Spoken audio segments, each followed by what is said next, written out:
Hey, welcome to the Tolleson Mack podcast, live right here. And I want to thank Bo for this room and the Rocky Mountain Elk Foundation, right? Yeah, and just go deeper than that. With Big Benny Mosley, I mean, with his connections for this whole thing to get us in this room, really appreciate that, Big Benny Mosley. I don't know what Benny had to do to get us this room. And we don't care. And we don't care. I probably don't even want him to tell us because then we'd be accomplices. Oh, we don't judge. Have to come tell the story. Doing too much, Benny. You're doing too much. Just doing too much. But how about the guy to my right here, Mr. Kollin VonAhn? How are you, sir? Great. Thanks for having me on here. Oh, man, it's a pleasure. It's a pleasure. Caesar was pretty excited about having you come on. Caesar, why don't you let the fans know a little bit about his stats? Man, Collin's been to the NFR 6 times, had a little bit of a break, but those times that he did make the NFR, he did get 2 gold buckles. And then how many average titles? I got 3. 3 Oh, average shit. titles. So he's very, very, Very one of my decorative. favorite healers. He catches a lot of 2-footers. And we were talking earlier, one of my favorite all-time heel horses. I had a chance to win the world title in 2006 on a horse that I got, had your brand on it. Yep. It originally come from you, and I believe you called him Snoop. I called him Cimarron, but you won the college finals on that horse, I won correct? the college finals on him. We actually raised that horse, but I won the college finals on him, and then that horse's dad actually, too, made the finals out here in the calf, which we cut him, but he made the finals in the calf roping one year, too. Man, that's pretty impressive bloodlines for sure. Like in little buildings, he was the He was very good. best. Yep. Very best in little tiny buildings for sure. Speaking of bloodlines, let's talk a little bit about that, because every time I've ever seen you on a horse, it's always been a really good looking horse. It's always had some kind of pedigree, and since the start of your career, right? Yeah, and the kind of the crazy thing is, too, which I've always loved the horse side of it, but in the last 8 years, 10 years, the Futurities have gotten big, and with that, it's become actually a job for people to raise nice horses for team ropers. It used to kind of be, it didn't matter if you had papers or not had papers. Today, it's an expensive hobby, and so it's one of them deals people have put a lot of money into actually raising really nice horses, and it costs a lot to do it, so your bloodlines become very important to increase your odds of success. So what I've been noticing out there, we talked about earlier, you'd get like even a reject cutter or a reject reiner, and we'd make it into a team roping horse. Now they've been breeding team roping horses pretty much. Yep. We talked to Billy Jack Sabins earlier this summer, and he had a little mare that won horse of the year, and then she had a crop of colts, and Dark Side is out of Yep. that little mare. I'm not sure. I need to remember the name of that little filly, but they're breeding rope horses now. Yep. Correct. Yep. And I think that's the one thing about every other discipline is the guys that do them disciplines are the very best hands as well. And so when they train a horse to draw and to look at the cow and to have expression and to do their maneuvers, not all of them cross over to being a team roping horse. And so for a team roper like me, to think that we're just going to buy that horse and untrain what they've trained it to do isn't easy. They're damn good at what they do too. And so the stuff that's in that horse sometimes doesn't translate over as well. And that doesn't mean it wasn't a great horse. But when a cutter asks him to look at the cow and put both ears forward and to draw off him, now all of a sudden we're wanting to rope it and want to get it closer to it. Sometimes that doesn't translate over, where if I have more of a blank piece of paper there that I can teach a horse to go closer to the cow and to do stuff like that, all of a sudden you're like, that's one of the best horses I've ever had. And to me, the cutting and the cow horse people have done a very good job of breeding excellent horses for their discipline. I think in the team roping, we're still a little bit in the trial and error side of, size, speed, and the brains of it. The cutters, they've got the brains and what they actually need event specific, that a lot of that lines up to what we want to do. But I think as the future goes on, team ropers are starting to say, well, I would just soon him be 15-1 and actually have a little bit of run there and a little bit of this. That's not perfect for the cutting, but we're kind of making our own mold for what's great for us. Right, and I just showed up this morning, and the South Point is crazy over there. The World Series is starting this week, and they're going to pay. Brandon's roping in it, and it's going to pay 200,000. Some of them roping 300,000, maybe in another. So everybody's taking their team roping pretty serious nowadays, and I feel like the game is in a good spot for the futurities. I feel like the horses are coming up. And once they're done futuritying, they're starting to go to the rodeo side of it or the jackpot side of it. They're ready to go to market anywhere. Once they turn 7 years old, they're ready to go anywhere nowadays. Usually it was like you didn't want to ride one too hard push one too hard till they're 5, right? Or you hardly when I started, you were like, man, I got a good colt and he's 6 coming 7, and I'm thinking about riding him somewhere. And it sounds crazy, but that was, I mean, you didn't want a 4-year-old. A 4, you're like, I don't know, but that to me is a testament to how well the trainers are, and then the knowledge we've gotten. It used to kind of be like, man, I don't want to cripple him, or I don't want to do this, I don't want to push him too hard, which I understand there are ways to mess things up, but through the science and research, they found it's better for a horse to be active and to get used at a younger age, so their bones grow better and they get more density. And so we started diving into that side of it, and pretty soon you look up and you're like, golly, that sucker's 4 years old and you can ride it. I mean, we've futurityed on it a year. Now he's 5, and the backup horse I brought out here to the finals is a horse I futurityed, and he's 7.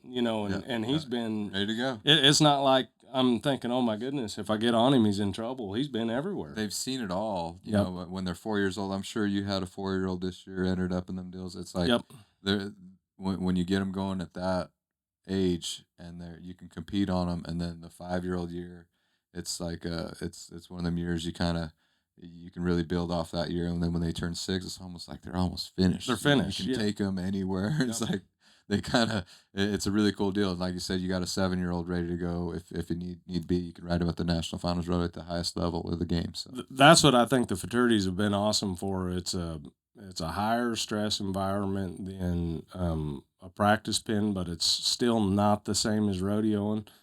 And then a guy gets the opportunity to help at a lot of them. So you get to put several runs on.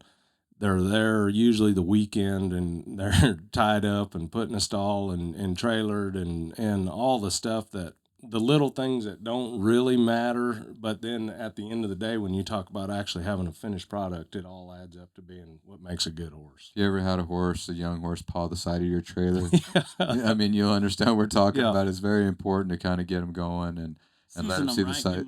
Get them yes. And season. Yep. Yes. Lights and sounds. And like indoor buildings is a totally different deal than an outdoor. They if you're training them outdoor and you first take them to the first couple indoors, they're looking around the echoes. It's a really big deal, and they play music at the futurities, and they try to make it a high pressure situation as possible. For sure. And our good buddy Dakota Kircheslager, he always told me it was try to make it a good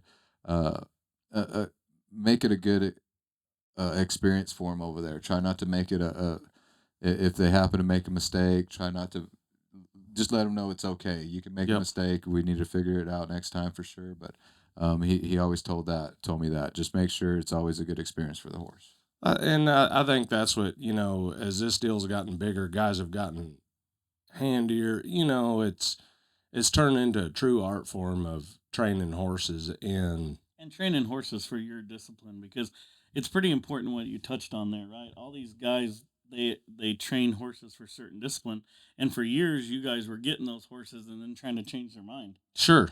And untrained. That's what I learned. I've got some good friends that are great hands. In fact, I learn stuff from them every time I'm around them. And, team roping's easy compared to some of the maneuvers that they do. And I would think, boy, if that horse can crawl on his belly and do this, how easy is this going to be to team rope? Well, then you get on there. I know the one horse I had, I called my buddy and said, man, I messed up buying this one. Cool horse, but I thought I could untrain what you've trained it to do, and I'm not near that handy. You know what I mean? And so there's some of that goes on, but, I guess where I'm getting to is not every one of these horses that you guys are training is going to go to the NFR or go to the 15s or go to the opens. I mean, there's a lot of guys out here that can afford to spend 25,000, 30,000 on a horse. There's not, there's not bunches of guys that can spend 100,000 on one. So is it tough for you to kind of sort those horses through and say, this is going to be good for a guy that's a 4, 5?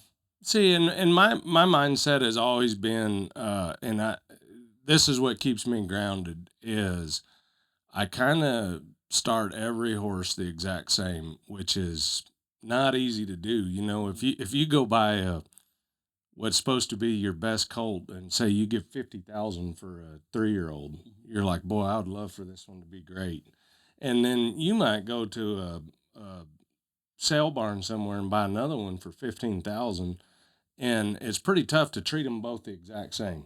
You got higher hopes for the one that's 50,000. I get it, but what at the end of the day for me, I try to make the best horse that the horse wants to be. And I think there are some horses that should have went out for band and not athletics. I mean, that happens. But Yeah, I think that happens. if I go through this with the same mindset that they're all equal, and it's not really up to me to train it to be special. The special horses do special things. I treat them the same, and then they'll start separating. Well, I think that's a great way to put that.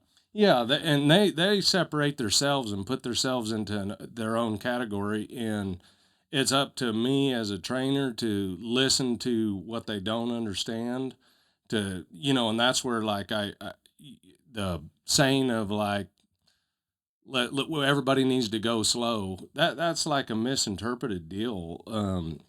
Because I want to go as fast as I can for the horse that lets me do it. And anytime that there's a spot that they need more time in an area, that is my job to identify that and slow that part down until they understand.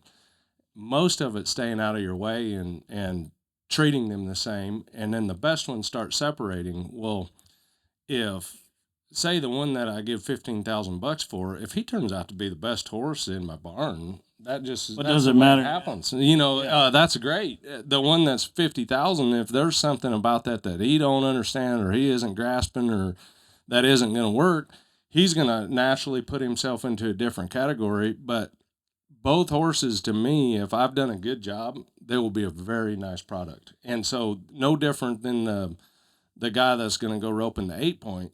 He still wants a sane horse that he can tie to the trailer, he can get on and go ride, that's safe, the prettier the better, that goes and works efficiently for what he's doing.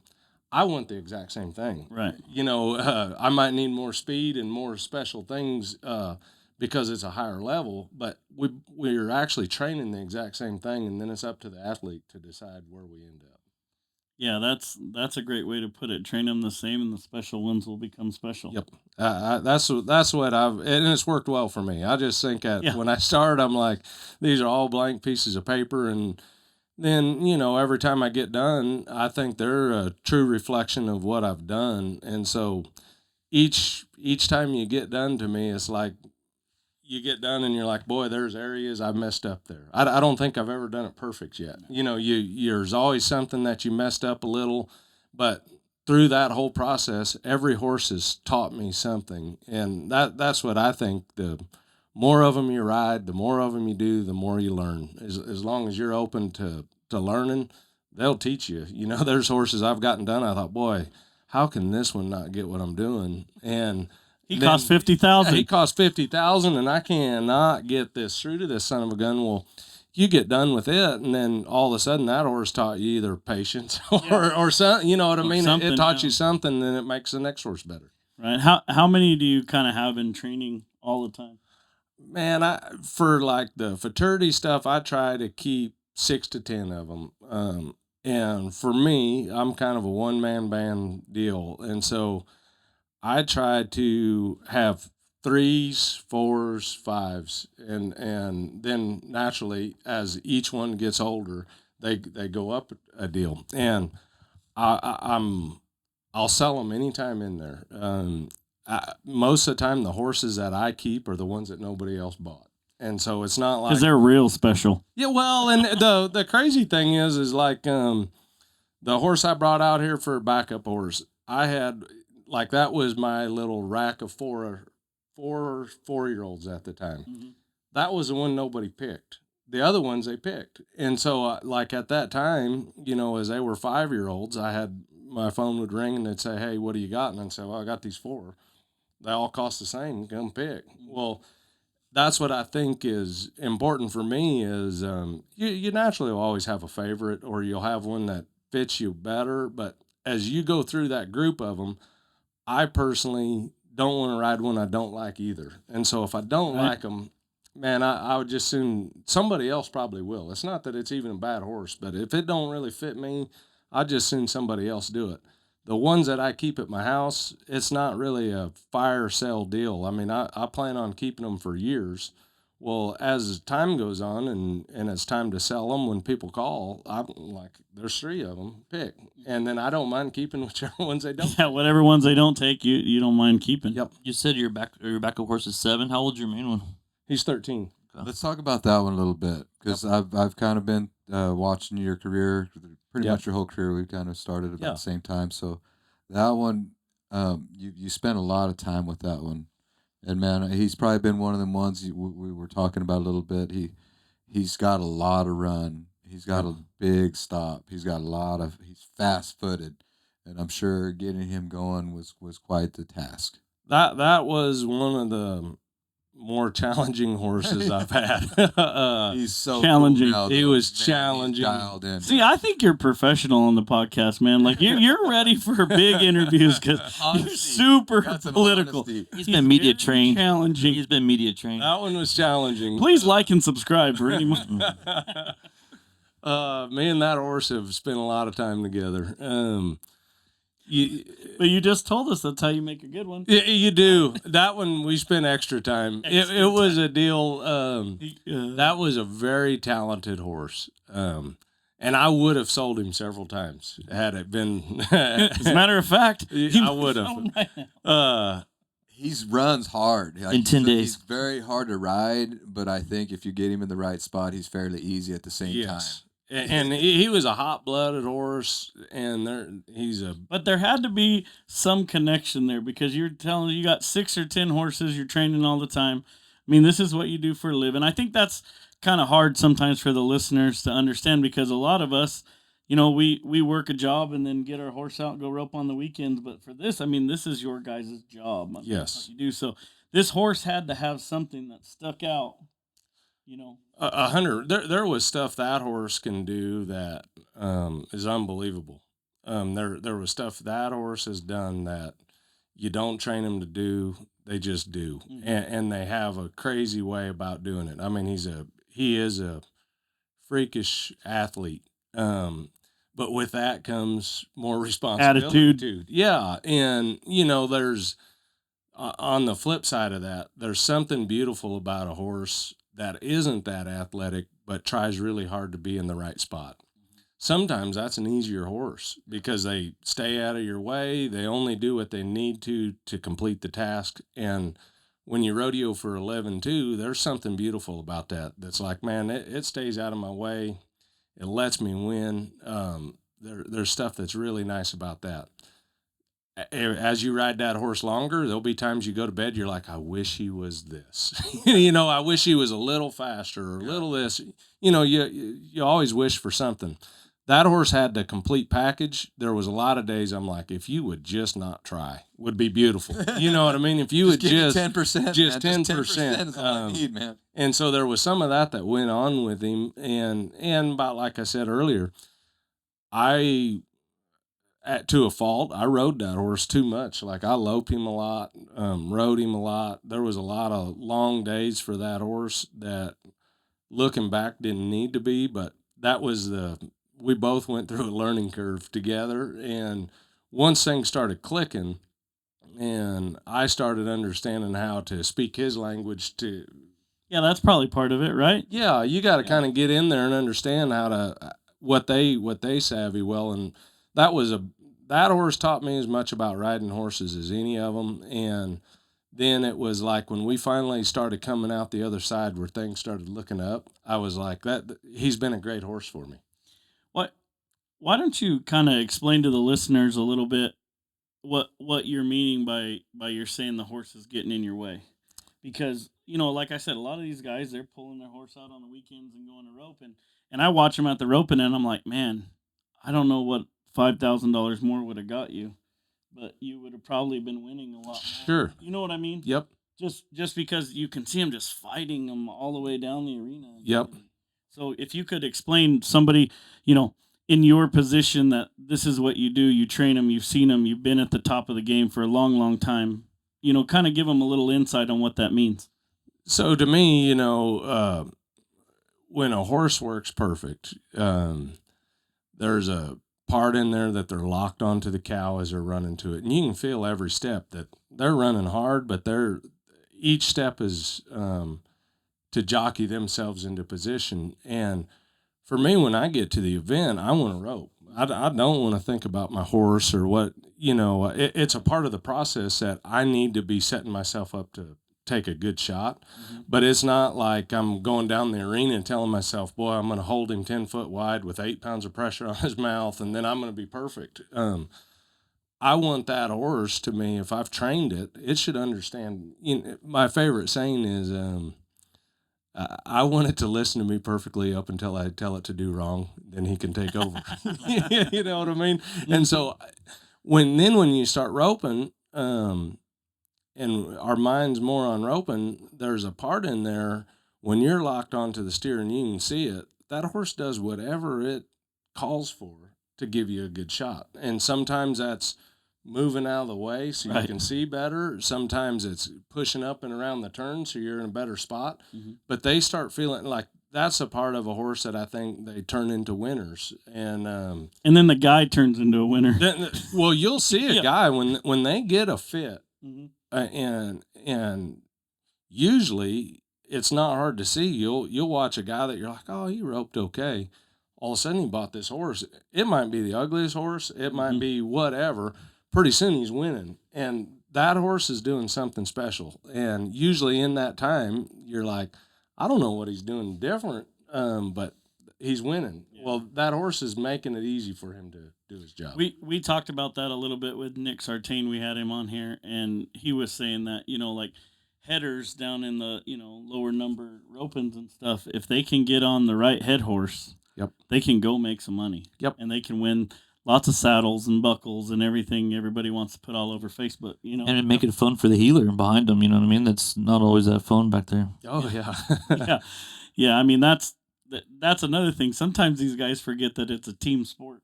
Well, it is, and I think, the old deal of like, oh, he was loose when I caught him, and it was this and it was that.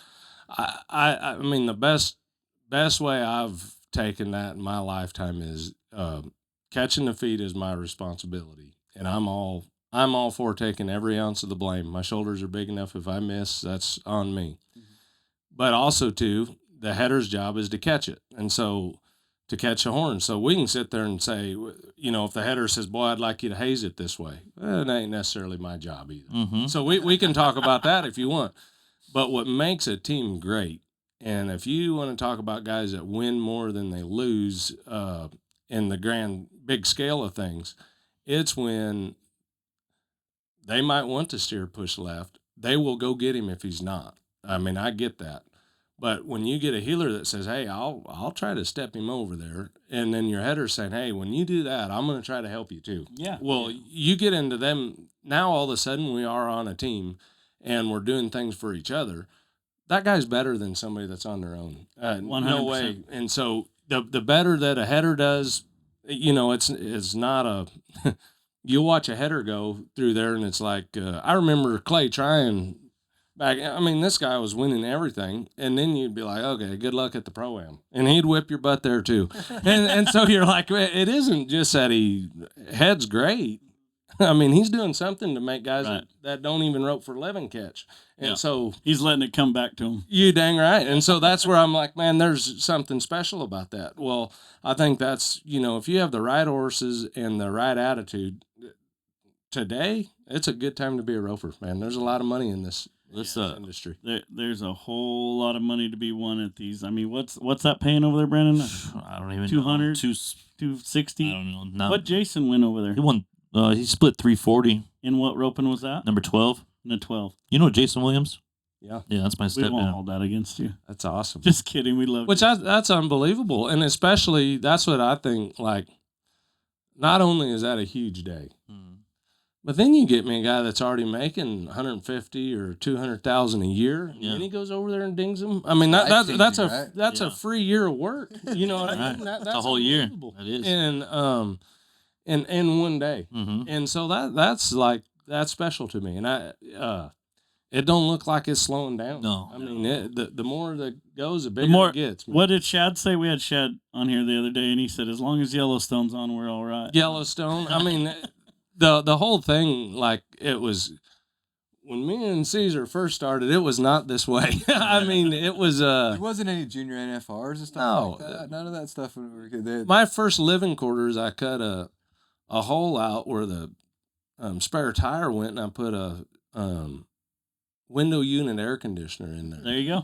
And Just looked at one over there for $450,000 with a spiral staircase. Spiral staircase. But at that time, though, it wasn't even frown. It was like, hey, man, sweet. Well, you got a good everything idea. in here. Hey, you got transportation. You know what I mean? You got That a was roof sweet. over your head. Good job, man. Today, it's all of it's changed. I mean, and like from the horses to the saddles to the rigs to the everything. But it also shows me too that it's because it's a industry that will support it, and there is. I mean, trucks cost $100,000, man, and we know how long they last. But when you can have big days and big events like this, that's huge for the whole industry. Here we passed through Wickenburg, and we just arena after arena, trailer after trailer. I mean, this industry has just grown amazingly big. Unbelievable. And the sponsors and everybody else is behind it.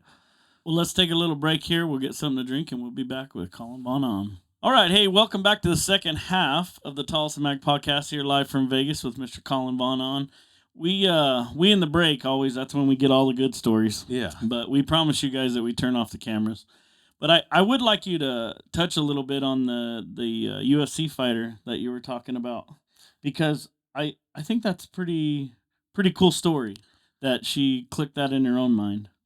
You know, which I quit drinking 4 years ago, and what got that sparked was I'm a big UFC fan. Love all the fighting. And there was a girl on there that I was listening to that was having a pretty good career, and she would go into her training, and there would be 2 months of a training camp where they ate perfect, drank perfect, get in the most elite condition you can get in, then they would fight.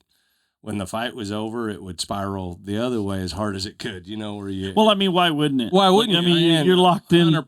for 2 months. They're as disciplined as you can be, Right. and then once that job was over, they would get as undisciplined as you could be. Who doesn't like pizza and beer? Absolutely, and don't blame them. And that's where she was just talking about her journey of getting to where she was at the highest level, and then would slack off and just go have fun and do whatever. Well, she started getting to where, and she was a very tough fighter. The one thing she always thought she would never get knocked out. She had a real strong chin. And then she started getting to where she was getting knocked out. And at the same time, her partying level got high, and she was probably making more money. Making plenty of money. And then so it would, about like everything, you put a little bit more gas on the fire, and you probably train harder and have more fun. And she was drinking more, and she started getting to where she would, at various times, she would start getting to kind of be a blackout drunk, where she wouldn't remember everything that happened. And kind of the same thing started correlating into her fights, where she was getting knocked out easier and was having a foggier time keeping her wits about her. And they related the two together, that she basically trained her body that as she started drinking that night, her body understood that she wasn't quitting until it was man down time. Till it was lights Till out. it was lights out. And so her body started self-preservation, and it would just say, hey, we know where we're headed. Let's just put our lights out sooner. And she would be like, I was a lady that could drink a couple bottles of this and a case of beer and be fine. Well, it was turning into she wasn't able to drink as much and was blacking out sooner. Well, then they related that to the fighting, that her body started saying the same thing, like, hey, we're just going to let you not be knocked out in the first round because we understand you're going to go until you get the crap beat out of you. Right. Well, she quit drinking. And something about that was inspiring to me to try to do the same thing. And so 4 years ago, I quit. And I don't regret it. And it maybe not drinking's not for everybody either, because there's a lot of social events that are a lot more fun if you drink. We are at one. 100%. You're at the largest one for Cowboys, right? Well, even this year, as I was going through, they give us our Resorts World jacket. And she handed me this piece of paper, and it said, this club, this club, this club, this club, this club. You wear this jacket in there, you get a drink for free. We're going to give a giveaway over here. And a lot of it's revolved around drinking. I remember 10, 12 years ago when I was here, I was like, this jacket is gold. And this is awesome. Do it all, yeah. And so that's what's changed in my life of that. And then, like I say, it's been a good change for me. But I was one of them too. I had as much fun on the other side of the you had plenty of fun, right? That's what you were saying too. And 3-time average, 6 times sitting here at the big show. Yeah. I mean, and to sit here and honestly say, man, I had a lot of fun. I had a lot of fun. And, even like the first couple years out here at the finals, like the part people don't tell you about is... that's the part I want to hear about. So you have your friends, right? And at that time, they would give you 9 tickets that you could buy, 1 free, 1 a night. So you basically get 10 guests a night, right? At the NFR. T-Mac. Okay. Yeah. So as you're doing that, you basically are going to come up with 90 friends anyways. If you have a wife or significant other, they might be there. The rest of it are 90 people that are coming. That are your best friends. That are your best friends. And me, I grew up in Iowa, right? So Las Vegas is a lot different than cornfields and bean fields. You know what I mean? Just a touch. Yes. So when these guys were coming to town too, it was to have fun. Mm-hmm. Well, what they don't tell you is, let's say your average best buddy, and you ain't seen him in a while. They come here. They got 2 nights in Vegas. You know what I mean? We're going to go on hard tonight, and then I got 2 nights here, and they want to see you. Mm-hmm. So it's your duty. You know what I mean? You don't. Yeah. I was partying like it was my job. Well, then they get to go home with a hangover after that. Well, what I get is a whole new fresh set of legs coming in. Yeah. But you got to sustain this atmosphere. And after those 2 days, you still got 8 more rounds. That's what I'm saying. And so the first handful of times I was out here, I'm telling you, I partied like it was my job. So people don't understand what that go bucket really means. It was I mean, there was what you had to really go through. We were here, man. Yeah. And so that was, I mean, there were very little sleep and lots of partying. And so you keep up with all your friends, which like that. It would be tough for me to say I didn't want to experience that in my life, because I surely enjoyed that part. Now it looks different. I have a 8-year-old kid. In fact, I'm staying at Tahiti Village, which probably for Vegas is more like a retirement center. I mean, little different than the MGM at night. Yeah, dang right. And so, but something about that too, at this stage of my life is very enjoyable. That's cool. Yeah, dang right. Yeah. You just start enjoying a little different things. You take a kid around, show them this and that. I quit about 2 years ago, and I mean, at the first couple months, how was your friends when you told them I'm not drinking no more? How'd that go? Oh, it sucks. Are you lying? There's talking shit. And first, I mean, what I started realizing too, and probably for the better part of 15 years, I don't know that I ever fell asleep. I passed out a lot. You know what I mean? And so the first month or 2 of not drinking, man, you cannot go to sleep. Yeah. It's like a terrible thing to where it's like, man, I would just like to drink at least 6 beers and go to bed. But this is terrible. But once you kind of weather the storm, there's a lot of other benefits on that side too that I think I thought for myself. It's been 9 years since I've been here. In 2015, I won the world in 15, and in 16, I had my kid. And so at that time is when I chose to slow down quite a bit. And I didn't quit drinking then. So it wasn't Slow like down it wasn't rodeoing. like I did life changes all at once. But Let's not get too many things going on. it's like how your life changes, and then here the last couple years, to compete at the highest level is not an easy feat. And then you start realizing too, I'm 41 years old. The best guys are 30, maybe. You know what I mean? I think your prime's probably 30 to 35. And I think at that time, it's probably easier to stay up till 4 in the morning and get to the 8 o'clock slack. You know what I mean? There's natural ability you're relying on. Well, I'm getting to be the older dog that, man, I don't need help going the other way. And so that was part of the change for me too, was I'm like, now all of a sudden just to rodeo isn't just about fun either. I've got to make a living for my family, and I've got some of this stuff to do. And I thought I owed it to myself and them to, at least if I failed, it was at least my best version of myself. Does that make sense? Yeah. And you gave it what you could give. Well, I heard you on the Steve Keenan podcast, and he asked you when you set out this year, your expectations were to make the finals, and you said, "Damn right."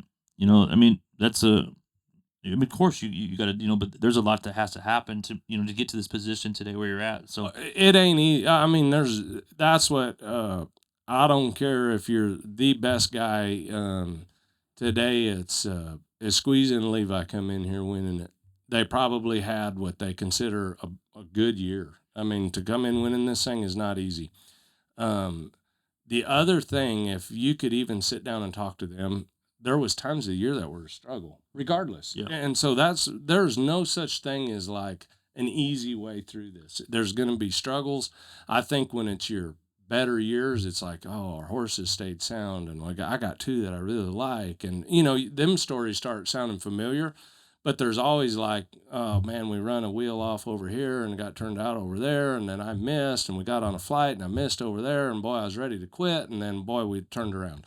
Well, the struggle's real for everybody, and so today it even seems like the rodeos are better and they pay more, to where it used to be when I first started, you had a handful. I mean, it was taking low 60s to make the finals, right? Rodeo count was only 60, right? Rodeo count was 60, 2006 and stuff like that. and it was taken though, you had around low 60s to make the finals. I remember one year barely making it. I missed it one year by $3, Dakota and I Curtis think Lager Dakota got got me that year by $3. And that was a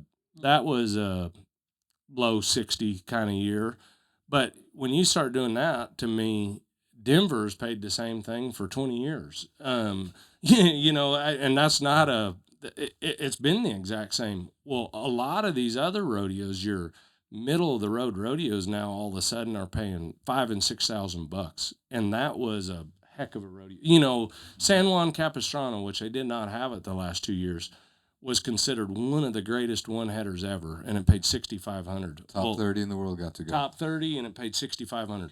Well, now all the rodeos pay. There's so many rodeos that pay $5,000, where a guy can actually be like, I won Reno, and then the next guy can be like, well, we placed at these 4. And you damn near won the same thing. And so it requires you to stay at a high level all year. Well, we were talking about that a little bit in the break too, where we were talking about the rounds pay $30,000. So you see on paper these guys coming in here with those big leads, but man, they're not safe. It's not safe, and to me, which it's the old deal. The average will take care of itself. But you almost, for me to think I want to come in here and just catch 10, that is far from reality. When the average 3 day monies and I win more than I do, Yeah. you know what I what was I mean? gonna say. I'm like, that makes zero sense to even think we're going to try to win the average. And I understand. I would like to catch 10 2-footers. I mean, there's no way around it. But But you'd like to do them in 4. You dang right. I mean, 3-9, 3-8. long threes would be great, Yeah. and let a tough steer or two dictate that you don't win something there. But 3 rounds, you place high in 3 rounds and you basically won the average. Man, you about got to be going. Where were you sitting in the world when you went to the Governor's Cup? I was 21st. Yeah. So I mean, like those. I mean, correct me if I'm wrong, but were there's that many of those $30,000 payouts back then? Like when you guys were going? No, there wasn't. At that time you had Houston, Gallup and Omaha, Houston, and them were great. But I mean, they were like $20,000. Yeah. I mean, was a huge. Omaha was the one that helped you always at the very end. Yeah, Omaha was good rodeo, but still, that was the same thing as like the Governor's Cup. If Yeah, you get a lit spot and you get a good steer, man, it's nice to catch that steer and they pay good. It's like you went from 21st up to now are you 9th? I'm 8th. Yeah. You're It's right in the middle crazy. of the pack. Which the one story which I gotta hate on him a little bit, but so Pendleton's a very big rodeo that time of year. Anyways, Andrew Ward and I sat down and was talking about Pendleton and he's like, man, I actually, he said, I just seen you get somebody else to go to Pendleton. You need to win, but I kind of suck over there. and I was like, I said, yeah. Well, I said, the deal is, man, the guy goes over there and wins, it would change where we're at, And I said, or we got option 2. We need to get a few more tour points and get in that Governor's Cup. And I said, we do that. I said, we'll make it. And so I didn't enter Pendleton, and I had 4 or 5 rodeos left over. And Walt Woodard, he's like, you're an idiot for not entering Pendleton. You're an idiot. Well, then when the Governor's Cup got over, he was one of the first calls to tell me, he said, I got to eat crow here. He said, good job. He said, but I'll never advise you nothing. But that's what That's pretty cool he called, though. Yeah.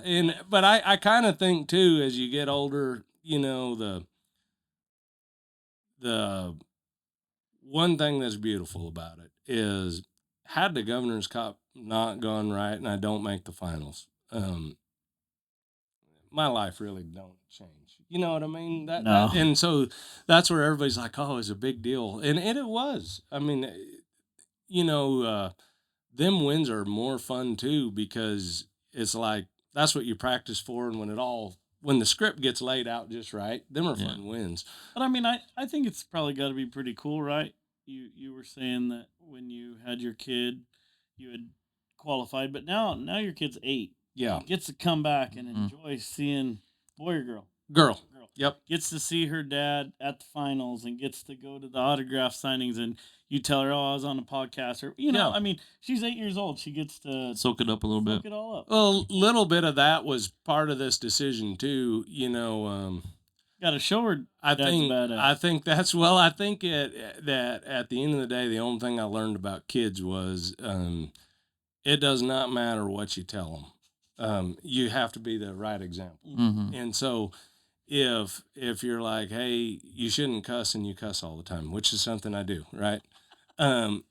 You shouldn't be mad when they do. You know what I mean? That's the example we set. And so there was a part of me that's like, when I have my kid, I don't want to rodeo no more. But then also, too, it's kind of your duty to be like, hey, if you want to sit there and tell me you can do whatever you set your mind to, then that's like that ought to be the example you set. You know what I mean? Yeah. No, that's pretty cool. She's probably digging it. Oh man, and like every little girl, I mean, loves to get dressed up and go the back number party. I mean, she was getting dressed at 7 o'clock in the morning. I'm like, hey man, you're 12 hours early. Yeah. It'll be okay. That's like me going the roping. So, ready. What do you think about the cattle over here? You got to chase them down. What are we looking at this year? Man, I think honestly, about like always, they're big and strong. But my personal prediction is it'll be a very fast NFR. The cattle, to me, handled better than normal. I do know they're plenty strong. They're going to run plenty hard, but I really think guys will light them up this year. I think it'll be a fast. Actually, better things. The finish is a little faster. I think it's better, and they actually handle. It seems like always in the run through, which is a hard prediction to make, but they're always like, it feels almost impossible some days where you're like, oh my gosh. Well, until they can get the right start and pull the steer to the corner, they don't handle very good anyways. These had more of a, they wanted to be on the end of the rope a little better. They wanted to handle a little better. Now they're full contact. I get that, but for my personal prediction is, it will not shock me if they break the world record this year. And I expect, there's going to be one round that sucks and everybody's going to wish they were team roping. I get it. But I bet there's a lot of rounds where it's like, It's gonna be me sitting back on the couch going, "I'd have hammered." yeah, no. What's he Don't doing? even worry And about I get that. that. But I predict there's going to be a lot of rounds. There's guys that are like, I'm glad I ain't got to do that They for a living, Awesome. They said there was a couple two pins average 495, and they had one pin average 560. Yep. So in 65 pounds, does that make a big difference? It really does on like the little bit lighter cattle, which the first 3 runs in here, is obviously the first run, but it's crazy how fast the steers get good. The bigger ones won't get as good quite as fast, and so they'll stay a tick stronger. Okay. When we start running them lighter cattle the second time through, I think them guys. These are all the ones I roped at the Jingle Bell, right? Yep. We actually for most of them, we put 2 runs on them at Caleb Driggers' house, and then they fed them, took them to the Jingle Bell, and then they kind of made a lot of cuts from there, and then brought them out here. But Bobby Joe didn't forget to feed them. They're plenty they full. look healthy. They're He does feed healthy his and cattle. they're strong and good horns, but they're, honestly, you couldn't paint a better picture of them. There's some really good steers. All right, buddy. Well, we'll let you get out of here, and We do appreciate it. Awesome. Thank you, KB. Yes, sir. Appreciate Thank you, Ward Champ. thanks for coming. You're the man. You're the man.